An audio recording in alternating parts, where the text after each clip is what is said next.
ኧረ ቆይ አንድ ጊዜ ተረጋጋ። ታወራለህ። ምን መድረኩ ዝም ብዬ ሳዳምጥህም ነበር እኮ እስካሁን። ቦኒ ማለት እኔና ቦኒ የምንተዋወቀው የዛሬ 11 ዓመት ነው የማውቀው። ፓልቶክ ላይ ነው የማውቀው። ፓልቶክ ላይ ተመሳሳይ ነው ስስልም ይህን ጥያቄ ነው የጠየቀኝ። አላህና መላእክቱ የቂያማ ቀን ምስክሮቼ ናቸው። ይህን ጥያቄ ጠይቆኝ ኡስታዝ አቡሀይደር መለሰለት። ይህንን መልስ ይዤ ስቲል ነው አሁንም እየመለስኩኝ ነው ያለሁት። ያውቀዋል። ሱረቱ ነህል ምዕራፍ 16 ቁጥር 25 ላይ ጠይቀኸኝ እንዴት ሰለምክ ብለህ ጠይቀኝ። ይችን ጥያቄ ጠየቀኝ። እኔ ደግሞ ክርስቶስን እና ክርስቲያን እንደሚሆንኩት አንተ ሰብከኝ ነው ወይ? አይደለም፣ እሱን አይደለም ብለህ ግን ማለት እንዳረሳውልህ ነው እንድታውቀው ነው እንዳረሳው። ልክ ይህን ጥያቄ ስጠይቀኝ እኔ ያኔ ሙሉ ቁርአን አላውቅም። ምክንያቱም ሙሉ ቁርአን ላላውቅ እችላለሁ። እና ልክ ስጠይቀኝ መሀል ላይ ኡስታዝ አቡሀይደር ገባና ኡስታዝ አቡሀይደር ይሄንን ጥያቄ ሲያብራራ ያስኩት ማንኛውም ሰው ሲመጣ አሁን ይህን ጥያቄ መልስ በአንተ የተነሳ ነው ይህን ጥቅስ ያወቅኩት። እስቲል ናው ግን አንተ ግን ይህን መልስ ተመልሶልህ ኡስታዝ አቡሀይደር መልሶ አይደለም እኮ ቫይድ እኔ እኮ እሱ ሲጀመር ያለው እኮ ነው። ባገኘው አጋጣሚ አዳዲስ ሰዎች የሚሰልሙትን ሰዎች እየፈለግ ይችን ጥያቄ አረ እሱ ነው አሁን ይህንን ያነሳው። እኔ ያልነሳውም እሱ እኮ ነው። በውርስ ኃጢአት አላምንም አለ ነው። የውርስ ኃጢአት እዚህ ጋር ስለ ውርስ ኃጢአት ምንም የሚናገረው ነገር የለም።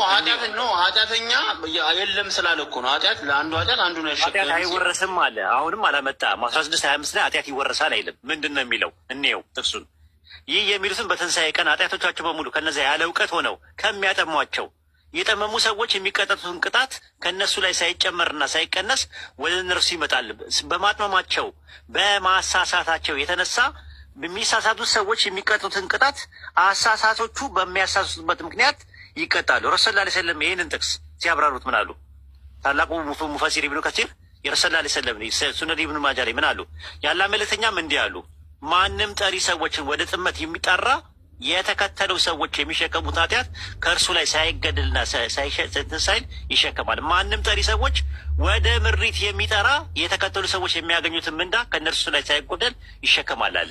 ለምሳሌ አንድ ሰው ወደ ኢስላም አንድ ሰው ከጠራውና ያ የጠራው ሰውዬ የሚያገኘውን አጅር ወደ እኔ ይሸከመዋለሁ ማለት የውርስ ኃጢአት ነው? ወደ ሰዎችን ወደ ቅንነት መምራት የውርስ ነው? ውርስ ነው ወይስ በፈቃድ ላይ የተመሰረተ ነው? አሁን ለምሳሌ አንዱ ነፍስ ሁሉ በራሷ ትያዛለች ይላል አይደል? በራሷ ትያዛለች። ይሄኛው ግን ስለ ማጥመም ነው የሚያወራው፣ ስለ መጥመም አይደለም የሚያወራው። የጠመመ ሰው አሁን አንተ የምታወራው ስለ ጠመመ ሰው ነው ቦንዬ። ይሄኛው የሚያወራው ግን ረሱል ላ ሰለም ያሉት አንድ ሰው ወደ ጥፋት መንገድ የመራ ሰው የጠፋውን ሰውዬ የሚያገኘውን ቅጣት ወደ እሱ ይመጣል። አንድ ሰው ደግሞ ወደ ቅንነት፣ ወደ ጥሩ ነገር፣ ወደ እውነት የመራ ሰው ወደ እውነት የተመራው ሰውዬ የሚያገኘውን አጅር ወደ እሱ ይመጣል በሚለው አረፍተ ነገር ውስጥ ስለ ውርስ ኃጢአት የሚናገረው ኃይለ ቃል አለ። ታሳይ ትችላለህ? የውርስ ኃጢአት እኮ የአንዱን ኃጢአት አንደኛው አይጠየቅም ነው አይደለ? መነሻችን ይሄ ነው። ማይጠየቅ አሁንም እኮ ይጠየቅ አይደለም እኮ የዛኛው የሚጠቀም አይደለም። ቦታ ላሳይ አይደለም ወይ? ይሄኛውን ጨርሳ 16:25 እንጨርስና ወደ ሌላ እንሄዳለን። ሰውየው ያለ እውቀት ስላጠመመው ከዛ ካጠመመው ሰውዬ የሚቀጣውን ቅጣት ሰውየው ይቀበላል ማለት እንጂ የዛኛውን እንትን ምንም ባላደረገው ነገር የዛኛው ኃጢአት ወደዚህ ይመጣል የሚል ነገር አለ እዚህ ጋር ስለ ውርስ ኃጢአት ኖ። በትንሣኤ ቀን የኃጢአታቸውን ይላል ኃጢአታቸውን በሙሉ ከነዛ ያለ እውቀት ኃጢአታቸውን የራሳቸውን ነው። ተመልከት እዚህ ጋር መጀመሪያ ኃጢአታቸውን በሙሉ አለ። ከዛ በኋላ ደግሞ ሌላኛው ደግሞ ምንድን ነው? ከነዚያ ያለ እውቀት ከሚያጠሟቸው ሰዎች ኃጢአት ከፊልን አለ። የትኛው ነው ከፊል የተባለው? ሰውየው በመጥመሙ ለምሳሌ አላህ ይጠብቅህና አንድ ሰው መጥቶ ለጀሃነም የሚዳርግህን ነገር ክህደት ቢያስተምርህ ከዛ በኋላ የምትሰራውን ኃጢአት በሙሉ አይመጣም ራሱ። ልክ ግን ያኛውን ለገሃነም ወይም ደግሞ ለኩፍ የዳረገ ሰውዬ በማድረጉ የተነሳ ይጠየቃል ነው ፖይንቱ ያለው። ልክ እንደዛው ተመሳሳይ እኮ ነው ያልኩ። ማንም ጠሪ ሰዎችን ወደ ምሪት የሚጠራ የተከተሉትን ሰዎች የሚያገኙትን ምንዳ ከእርሱ ላይ ሳይቀነስና ሳይጨመር ይሸከማል ብለዋል ረሱል ሰለላሁ ዐለይሂ ወሰለም። ያስ ውርስ ነው? ጽድቅ ይወራረሳል ማለት ነው? ስለ ውርስ ነው የሚናገረው ሀዲሱ ቦኒ። አቤት እኮ አሁን እኔ አዲሱ ላይ እንትን አላላ ይኸው ሱነን ኢብኑ ማጃ አውጣለት ስሚዞዬ። ሱነን ኢብኑ ማጃ መጽሐፍ 1 ሀዲስ 210 ላይ ያውልህ አውጣለት። እዚህም አለ ኡስታዝ። አረ ችግር የለም ይሁን። ይሄኛው ያው he who called people to the righteousness there would be reward assured for him like the reward of those who adhere to it የተከተሉት ማለት ነው። ወደ መልካም ስራ እንትን ያለ ማንም ሰው reward being ተርጉምለት። ማንም ሰው ሰዎችን ወደ ምሪት የሚጠራ የተከተሉ ሰዎች የሚያገኙትን ምንዳ ከእርሱ ላይ ሳይጓደል ይሸከማል። እሺ ቀጥል። ከዛ በኋላ without being diminished ይልና in any respect and who called የጠራ ሰው ሰዎችን ወደ ምን ወደ ኤረር ወደ መጥፎ የጠራ ሰው he shall have to carry the burden of its sin like those who committed it ልክ እነሱ ወደ እነሱ የተጠራ ማለት ወደ መጥፎ ስራ የጠራ ሰው እነሱ ባደረጉት ማለት ነው። ልክ ኸይር ስራውን እንዳመላከተው እንደሚያገኘው ሁሉ መጥፎ ስራም ሲያመላክት ማለት ነው ከእነሱ ሳይቀነስ ተመሳሳይ የሆነ በርደን እሱ ላይ ይሆናል ማለት ነው። like those who committed it without their sin being diminished እነሱ የሰሩት ምን ሳይሆን ሳይቀነስ ሳይጨመር ይላል። በኸይሩም በመጥፎም ይኸው በቃ ወደ መጥፎ ነገር የመራ ሰው ያ የተመራው ሰውዬ እሱን በመጥፎ ነገር ስለመራው ሰውየው ሊያገኘው የሚችለውን ቅጣት በመጥፎ ነገር በመመራቱ ሰውየው አጥማሚው ይቀጣል ማለት ነው።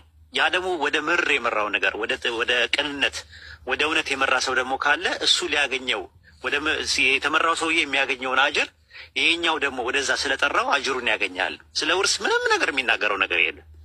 ስለዚህ ምንድን ነው መሰለ ይሄ ነገር የዛሬ 11 ዓመት ተመልሶ እኔ ፊት ራሱ መጠየቅ የገረመኝ ቦኒ ማለት ህሊናን ራሱ አንተ ፊት መጠየቁ ነው። እኔ እኮ አይደለሁ ጠይቅ አይደለም እኔ እያለው ለእኔ ጠይቀኝ የዛሬ 11 ዓመት አይደለም መጠየቂያ አይደለም። የዛሬ 11 ዓመት ማለት እንግዲህ አንተ ሙሉን አንተ ባይብል ላይ አላቅም የምትለው አንተ ሸመገልክበት አረጀህበት ክርስትናው ላይ ማለት ነው። አረጀህበት፣ ሸመገልክበት፣ አርጅተህበት፣ ሸምግለህበት ያኔም እኮ ምንድን ነው ሸመገልክበት ክርስትናው ላይ ማለት ነው። አርጅተህበት ክርስትናው ላይ የማታውቀው ነገር እንዳለ ራሱ ጃ እያሳየህ ነው ያለው። ልክ በተመሳሳይ ደግሞ አሁን ያኔ እኛ ገና ማለት ገና እንደሰለምኩኝ ዘለመተህ ምንድን ነው ያደረግከው? ጥያቄ ያለኝ አልክ። ለማ ሲባል ለወሂድ አልክ። ምንድነው ጥያቄ ስትባል ይችን ጥቅስ አመጣሃት። ልክ ስታመጣት አውቶማቲካሊ እኔ ልክ ሳላወራ ኡስታዝ አቡ ሀይደር አጋጣሚ ጥያቄውን ስለሚያውቀው አብሽር ጥያቄውን አውቀዋለሁ ብሎ ልክ እንደዚህ አሁን እንደመለስኩልን የመለሰው ያኔ እንደዛ ሆኖ ረሰው አንተ እንዴት ታሾፋለህ እንዴ? እና ወላሂ ነው የምልህ አላህና መላእክቱ የቂያማ ቀን ምስክር ነው። አንተ ከረሳኸው አላውቅም ራሱ ከዛ በቀጥታ የጠየቀው ሰው ጥያቄ ነው የጠየቀው። ታስታውስ እንደሆነ ሱረቱ ሂጅር ምዕራፍ 15 ቁጥር 9 ጠቀስክና አንተ ያልከን የነበረው ቁርአን እኛ ወርደዋል እኛ እንጠብቀዋለን የሚለው ዚክር ነው የሚለው እንጂ ቁርአን አይልም የሚል ከአንተ ሰምቼ ምንድን ነው እንደዚህ ይላል። ስለዚህ ተውራትና ኢንጂል ተጠብቀዋል ብለህ እሱን ጠየቅ። አንደኛ ነገር ይጠየቅ። ሁለተኛው ጥያቄ ደግሞ ይህንን ጥያቄ ጠየቅ።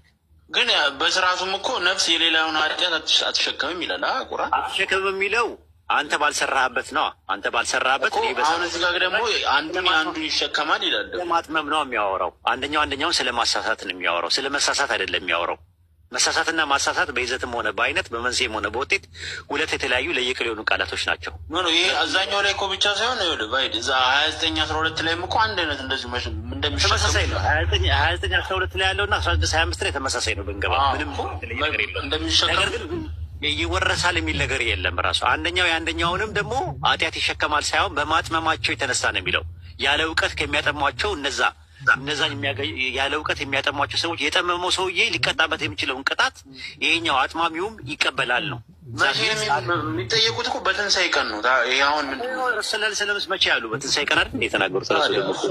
በትንሳኤ ቀን ከሆነ ስለዚህ ስለ ውርስ ኃጢአት አይናገርም ነው የምልህ። የውርስ አይደለም እኮ ኃጢአት የአንደኛውን እኔ አሁን ጃ ያለውን እኮ ነው ያለው። ኃጢአት አይወረስም በኢስላም አለ። አልጠየቅም አለ። አልጠየቅም እኔ አንዱ ባጠፋው እኔ አልጠየቅም ሲል አሁንም እኮ ይጠየቃል አላለም ቁርአን እኮ። እንዴት ነው አይደለም አንዱ በአንዱ ይጠየቃል። እንደሚጠየቅ አታውቅም አልኩት። እሱ ደግሞ የለም እንደዚህ አለ።